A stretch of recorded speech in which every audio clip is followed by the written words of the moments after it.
ओम शांति। 8 नवंबर 2024। बाबा के महावाक्य। मीठे बच्चे, तुम यह राजयोग की पढ़ाई पढ़ते हो राजाई के लिए। यह है तुम्हारी नई पढ़ाई। प्रश्न। इस पढ़ाई में कई बच्चे चलते चलते फेल क्यों हो जाते हैं? उत्तर। क्योंकि इस पढ़ाई में माया के साथ बॉक्सिंग है। माया की बॉक्सिंग में बुद्धि को बहुत कड़ी चोट लग जाती है। चोट लगने का कारण बाप से सच्चे नहीं हैं। सच्चे बच्चे सदा सेफ रहते हैं। ओम शांति। यह तो सब बच्चों को निश्चय हो गया कि हम आत्माओं को परमात्मा बाप पढ़ाते हैं। 5000 वर्ष बाद एक ही बार बेहद का बाप आकर बेहद के बच्चों को पढ़ाते हैं। कोई नया आदमी यह बातें सुने तो समझ ना सके। रूहानी बाप, रूहानी बच्चे क्या होते हैं यह भी समझ नहीं सकेंगे। तुम बच्चे जानते हो हम सभी ब्रदर्स हैं। वह हमारा बाप भी है, टीचर भी है, सुप्रीम गुरु भी है। तुम बच्चों को यह जरूर ऑटोमेटिकली याद रहेगा। यहाँ बैठे समझते होंगे सभी आत्माओं का एक ही रूहानी बाप है। सभी आत्माएं उसको ही याद करती हैं। कोई भी धर्म का हो, सभी मनुष्य मात्र याद जरूर करते हैं। बाप ने समझाया है आत्मा तो सब में है ना। अब बाप कहते हैं देह के सब धर्म छोड़ अपने को आत्मा समझो। अभी तुम आत्मा यहाँ पाठ बजा रही हो। कैसा पाठ बजाती हो वह भी समझाया गया है। बच्चे भी नंबरवार पुरुषार्थ अनुसार ही समझते हैं। तुम राजयोगी हो ना। पढ़ने वाले सब योगी ही होते हैं। पढ़ाने वाले टीचर के साथ योग जरूर रखना पड़ता है। एम ऑब्जेक्ट का भी मालूम रहता है। इस पढ़ाई से हम फलाना बनेंगे। यह पढ़ाई तो एक ही है। इनको कहा जाता है राजाओं का राजा बनने की पढ़ाई। राजयोग है ना। राजाई प्राप्त करने के लिए बाप से योग। और कोई मनुष्य यह राजयोग कभी सिखला न सके। तुमको कोई मनुष्य नहीं सिखलाते हैं। परमात्मा तुम आत्माओं को सिखलाते हैं। तुम फिर औरों को सिखलाते हो। तुम भी अपने को आत्मा समझो। हम आत्माओं को बाप सिखलाते हैं। यह याद न रहने से जौहर नहीं भरता है। इसलिए बहुतों की बुद्धि में नहीं बैठता है। तो बाप हमेशा कहते हैं योग युक्त हो, याद की यात्रा में रहकर समझाओ। हम भाई भाई को सिखलाते हैं। तुम भी आत्मा हो, वह सबका बाप टीचर गुरु है। आत्मा को देखना है। भल गायन है सेकंड में जीवन मुक्ति, परंतु इसमें मेहनत बहुत है। आत्म अभिमानी न बनने से तुम्हारे वचनों में ताकत नहीं रहती है। क्योंकि जिस प्रकार बाप समझाते हैं उस रीति कोई समझाते नहीं है। कोई कोई तो बहुत अच्छा समझाते हैं। कौन कांटा है और कौन फूल है मालूम तो सब पड़ता है। स्कूल में बच्चे 5-6 दर्जा पढ़कर फिर ट्रांसफर होते हैं। अच्छे अच्छे बच्चे जब ट्रांसफर होते हैं तो दूसरे क्लास के टीचर को भी झट मालूम पड़ता है। यह बच्चे तीखे पुरुषार्थी हैं। इन्होंने अच्छा पढ़ा हुआ है, तब ऊंच नंबर में आए हैं। टीचर तो जरूर समझते होंगे ना। वह है लौकिक पढ़ाई, यहाँ तो वह बात नहीं। यह है पारलौकिक पढ़ाई। यहाँ तो ऐसे नहीं कहेंगे। यह पहले बहुत अच्छा पढ़कर आए हैं, तब अच्छा पढ़ते हैं। नहीं, उस इम्तिहान में तो ट्रांसफर होते हैं, तो टीचर समझेंगे इसने पढ़ाई में मेहनत की है, तब आगे नंबर लिया है। यहाँ तो है ही नई पढ़ाई, जो पहले से कोई पढ़े हुए नहीं है। नई पढ़ाई है, नया पढ़ाने वाला है। सब नए हैं, नयों को पढ़ाते हैं। उनमें जो अच्छी रीति पढ़ते हैं तो कहेंगे यह अच्छे पुरुषार्थी हैं। यह है नई दुनिया के लिए नई नॉलेज, और कोई पढ़ाने वाला तो है नहीं। जितना जितना जो अटेंशन देते हैं उतना ऊंच नंबर में जाते हैं। कोई तो बहुत मीठे आज्ञाकारी होते हैं, देखने से ही पता पड़ता है यह पढ़ाने वाला बहुत अच्छा है। इनमें कोई अवगुण नहीं है। चलन से, बात करने से मालूम पड़ जाता है। बाबा पूछते भी सबसे हैं, यह कैसा पढ़ाते हैं, इनमें कोई खामी तो नहीं है। ऐसे बहुत कहते हैं कि हमारे पूछे बिगर समाचार कभी नहीं देना। कोई अच्छा पढ़ाते हैं, कोई शुरुड़ बुद्धि नहीं होते हैं। माया का वार बहुत होता है, यह बाप जानते हैं। माया इन्हों को धोखा बहुत देती है। भल 10 वर्ष भी पढ़ाया है, परंतु माया ऐसी जबरदस्त है। देह अहंकार आया और यह फंसा। बाप समझाते हैं, जो भी पहलवान हैं उन पर माया की चोट लगती है। माया भी बलवान से बलवान होकर लड़ती है। तुम समझते होंगे, बाबा ने जिसमें प्रवेश किया है यह नंबर 1 है। फिर नंबरवार तो बहुत है ना। बाबा मिसाल करके 1-2 का देते हैं, होते तो नंबरवार बहुत हैं। जैसे दिल्ली में गीता बच्ची बहुत होशियार है बच्ची बड़ी मीठी। बाबा हमेशा कहते हैं, गीता तो सच्ची गीता है। मनुष्य वह गीता पढ़ते हैं, परंतु यह नहीं समझते हैं कि भगवान ने कैसे राजयोग सिखाकर राजाओं का राजा बनाया था।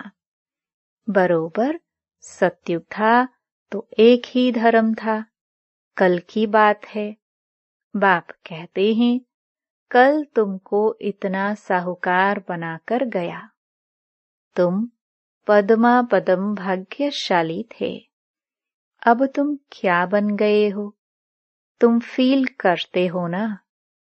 उन गीता सुनाने वालों से कोई को फीलिंग आती है क्या?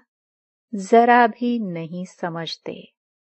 ऊंच ते ऊंच श्रीमद् भगवत गीता ही गाई जाती है।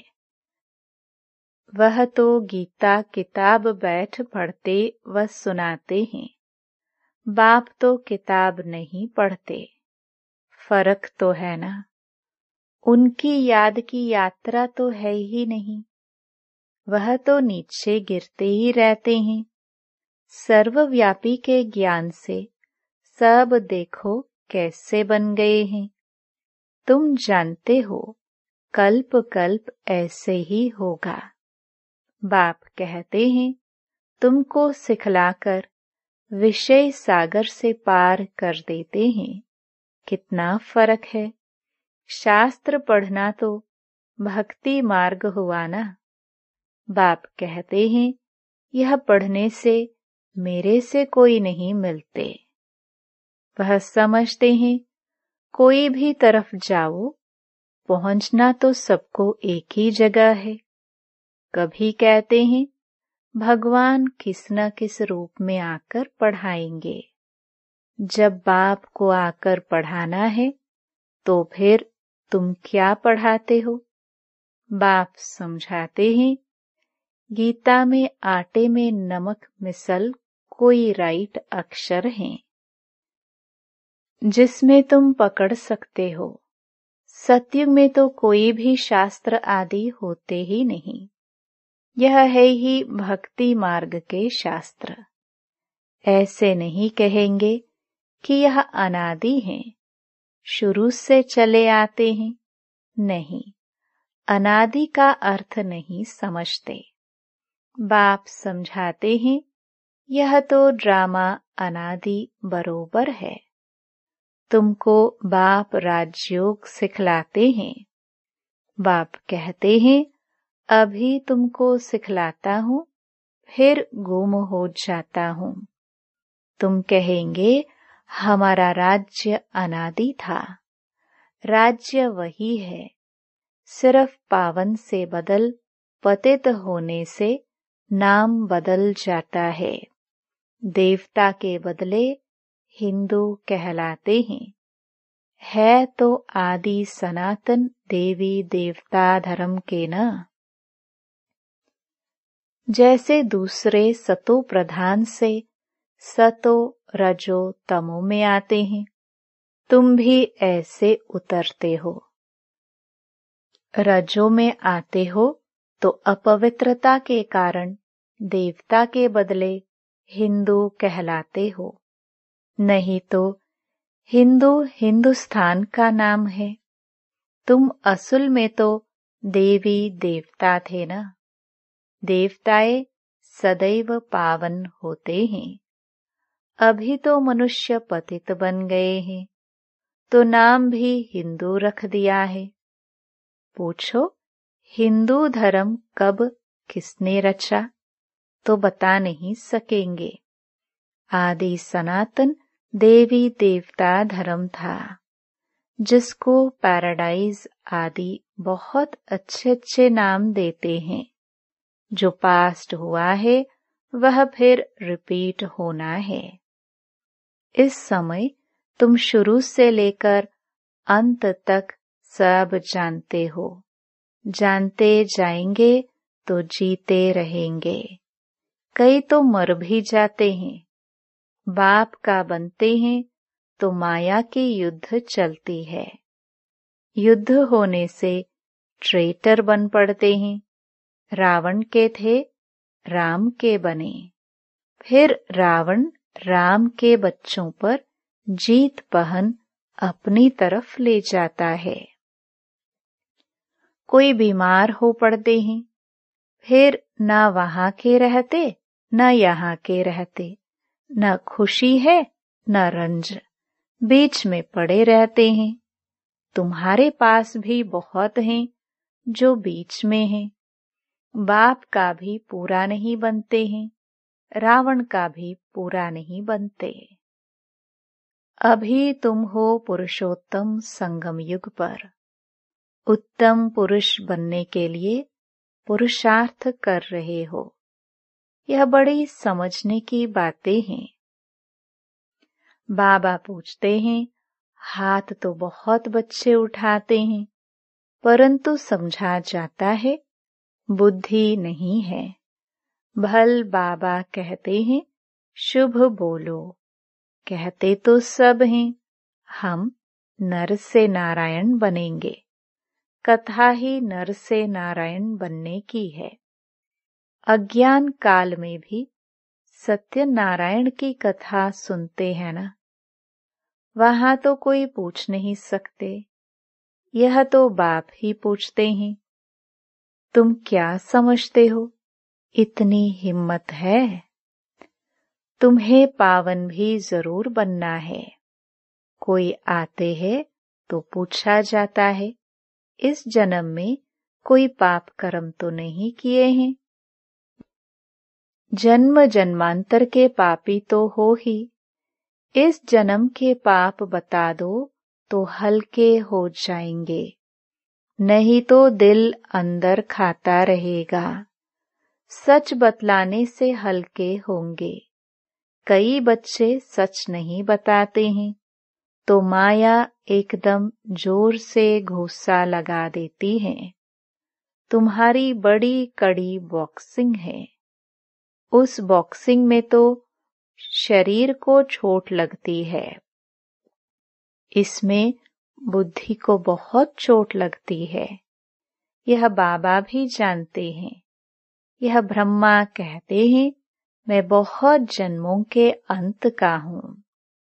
सबसे पावन था, अभी सबसे पतित हूँ, फिर पावन बनता हूँ। ऐसे तो नहीं कहता हूँ कि मैं महात्मा हूँ। बाप भी खातरी देते हैं, यह सबसे जास्ती पतित हैं। बाप कहते हैं, मैं पराये देश पराये शरीर में आता हूँ। इनके बहुत जन्मों के अंत में मैं इनमें प्रवेश करता हूँ, जिसने पूरे 84 जन्म लिए हैं। अब यह भी पावन बनने का पुरुषार्थ करते हैं। खबरदार भी बहुत रहना होता है। बाप तो जानते हैं ना, यह बाबा का बच्चा बहुत नजदीक है। यह तो बाप से जुदा कभी हो नहीं सकता। ख्याल भी नहीं आ सकता कि छोड़कर जाऊं। एकदम हमारे बाजू में बैठा है। मेरा तो बाबा है ना, मेरे घर में बैठा है। बाबा जानते हैं, हंसी कुड़ी भी करते हैं। बाबा आज हमको स्नान तो कराओ, भोजन तो खिलाओ। मैं छोटा बच्चा हूँ, बहुत प्रकार से बाबा को याद करता हूँ। तुम बच्चों को समझाता हूँ, ऐसे ऐसे याद करो। बाबा आप तो बहुत मीठे हो, एकदम हमको विश्व का मालिक बना देते हो। यह बात और किसकी बुद्धि में हो ना सके। बाप सबको रिफ्रेश करते रहते हैं। सब पुरुषार्थ तो करते हैं, परंतु चलन भी ऐसी होना। भूल हो जाए तो झट लिखना चाहिए, बाबा हमसे यह भूल हो जाती है। कोई कोई लिखते भी हैं, बाबा हमसे यह भूल हुई, माफ करना। हमारा बच्चा बनकर फिर भूल करने से 100 गुना वृद्धि हो जाती है। माया से हारते हैं तो फिर वही के वही बन जाते हैं। बहुत हारते हैं। यह बड़ी बॉक्सिंग है। राम और रावण की लड़ाई है। दिखाते भी हैं बंदर सेनाली। यह सब बच्चों का खेल बना हुआ है। जैसे छोटे बच्चे बेसमझ होते हैं ना, बाप भी कहते हैं यह तो इन्हों की पाई पैसे की बुद्धि है। कहते हैं हर एक ईश्वर का रूप है, तो हर एक ईश्वर बन क्रिएट भी करते हैं, पालना करते हैं और फिर विनाश भी कर देते। अब ईश्वर कोई का विनाश थोड़े करते हैं। यह तो कितनी अज्ञानता है। इसलिए कहा जाता है गुड़ियों की पूजा करते रहते हैं। वंडर है, मनुष्यों की बुद्धि क्या हो जाती है, कितना खर्चा करते हैं। बाप उल्हाना देते हैं, हम तुमको इतना बड़ा बनाकर गया, तुमने क्या किया। तुम भी जानते हो, हम सो देवता थे, फिर चक्कर लगाते हैं। अभी हम ब्राह्मण बने हैं, फिर हम सो देवता बनेंगे। यह तो बुद्धि में बैठा हुआ है ना। यहाँ बैठते हो तो बुद्धि में यह नॉलेज रहनी चाहिए। बाप भी नॉलेजफुल है ना। रहते भल शांति धाम में हैं, फिर भी उनको नॉलेजफुल कहा जाता है। तुम्हारा भी आत्मा में सारी नॉलेज रहती है ना। कहते हैं, इस ज्ञान से तो हमारी आंखें खुल गई है। बाप तुमको ज्ञान के चक्षु देते हैं। आत्मा को सृष्टि के आदि मध्य अंत का पता पड़ गया है। चक्र फिरता रहता है। ब्राह्मणों को ही स्वदर्शन चक्र मिलता है। देवताओं को पढ़ाने वाला कोई होता नहीं। उनको शिक्षा की दरकार नहीं। पढ़ना तो तुमको है, जो फिर तुम देवता बनते हो। अब बाप बैठ यह नई नई बातें समझाते हैं। यह नई पढ़ाई पढ़कर तुम ऊंच बनते हो। First so last, last so first. यह पढ़ाई है ना। अभी तुम समझते हो, बाबा हर कल्प आकर पतित से पावन बनाते हैं।